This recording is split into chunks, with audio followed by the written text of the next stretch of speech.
Imagine you're a college freshman who is 8 months pregnant, but no recollection whatsoever of how that could have happened. This is what happened to me, and this is my story. Most people don't go into their freshman year of college expecting to get pregnant. Like most college freshmen, I was searching for friends, a sense of belonging, and to enjoy the experience of living in a new place.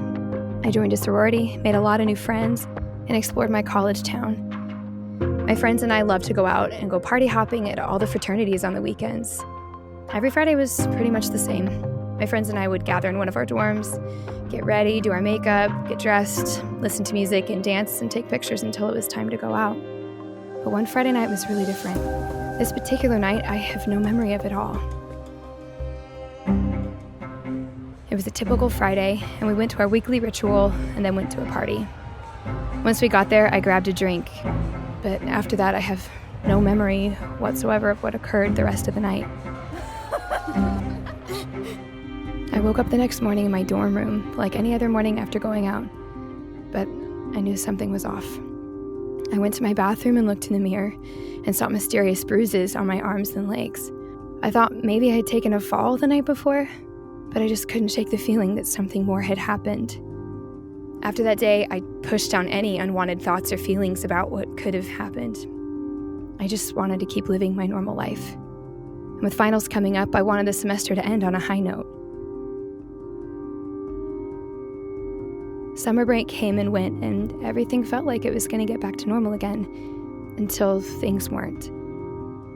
One day my roommate asked if there was a chance that I could be pregnant. I was offended at first and told her there was no way, that wasn't even a possibility. I thought about it for the rest of the day, though, and realized that maybe I was. My roommate was in a Bible study with a woman named Sabrina. She knew she was someone that we could go to for help, and she immediately came to pick us up to go buy a pregnancy test. Emily went into the bathroom and took the pregnancy test, but she didn't even want to read the test. And so I was like, okay, I'll go read it for you. And I'm like, yeah, it's positive. And, immediately she burst into tears, obviously. I remember none of us really knew what to say, me and her friend. We just kept over and over again, you don't have to do this alone. We will be with you every single step of the way. We will accompany you in this. When I found out the results of the test, the changes in my body, the weight gain I had been experiencing finally started to make sense. I couldn't believe that I hadn't realized it sooner, and I was terrified. I had no idea what to do, where to go, or even who to talk to. I had no sense of direction, but Sabrina, thankfully, was there to guide me and advocate for me. She was my support system and my friend through the entire process. When I felt like I was alone or that there was no one I could trust, she was right by my side. She's like, okay, I don't know what to do. I don't know what I'm going to do. And I'm like, listen, I worked at this place called Bella Health and Wellness, which is a pro-life medical clinic.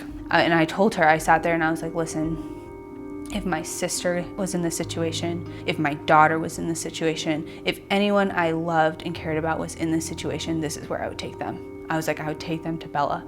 There's not a woman that I have met in an unexpected pregnancy who doesn't come in so incredibly overwhelmed by the news. They are often almost in a state of fight or flight, where it's just overwhelming. And even that next step forward is, just to get in the door is hard, get to the ultrasound room is hard, and to figure out the next step is hard. At my appointment, I was still in shock, and I couldn't put all the pieces of the puzzle together yet. After the ultrasound, they told me I was 37 weeks pregnant. I asked what month was 37 weeks ago, and I realized it was exactly the time frame that I couldn't remember. I'd always known deep down that something awful had happened that night, but I never realized it was sexual assault. I had been drugged and raped. Emily's hysterical, and I'm like, what's going on? Are you okay? Is the baby okay? And she was like, I'm 8 months pregnant. And I was like, okay, that's fine. You're gonna be okay. You're not gonna be alone. We're gonna be here with you every step of the way. And she's like, no, 8 months ago, I was drugged at a party. And she was like, I didn't know what had happened. She essentially just found out that she was drugged and raped. and is now pregnant with her rapist baby. Women don't innately want to, terminate a pregnancy or not go through with a pregnancy. And what I have found is that next moment goes better when they're not alone. All women have the same options, whether they're really early in their pregnancy or when they're really far along in their pregnancy. But those options are, one, to carry a pregnancy. They can carry and parent the baby.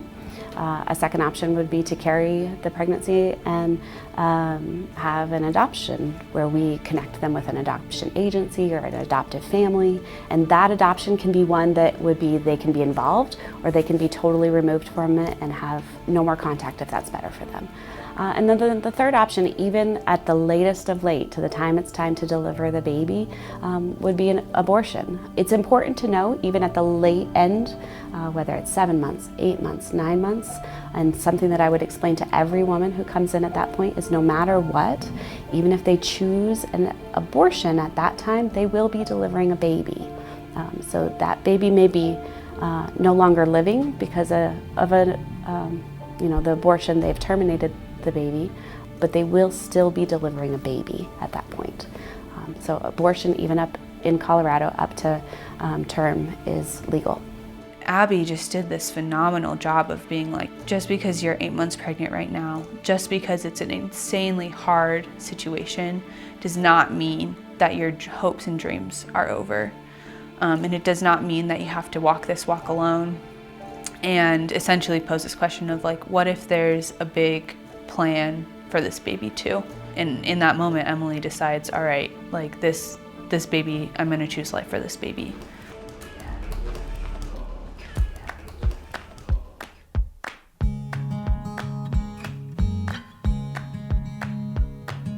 Something that makes us complete when we finally see.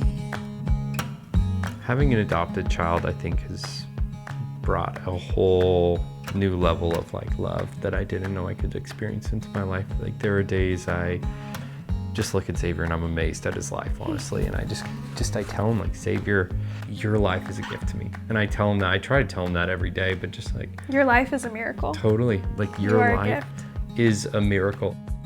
I hate to think about not having Xavier in this world. Just crazy to think, like, he could not be here, and all of the amazing characteristics of him. And it's scary. It's hard for me to think about that without a doubt he is meant to be here. Wow, Wormy said, how do you carry such a heavy load? God made me strong. What's that? It's an ant. Why? Because it's an ant. Without a doubt, any adoption story, it is born out of brokenness. Like, adoption is not the first, obviously, goal for everyone. There's always hard stories that come from adoption, without a doubt, but there's so much beauty that comes from that brokenness. I know. Oh, she's gonna roll to you. She said, hi, big brother. There's one thing I could tell moms that find themselves in this situation. It's like, couples need you, like we needed Emily. You have the ability to radically change someone's life with the child that you're carrying. As we've opened up our stories, there have been a lot of couples that have asked us to, meet with them, talk about our experience of adoption and different things like that. We know dozens of couples that are looking to adopt, and there's millions of couples out there that are looking to adopt as well. Literally millions. If Emily hadn't chosen this, then we wouldn't have Xavier. And Emily is a gift to us, in her life, in this child.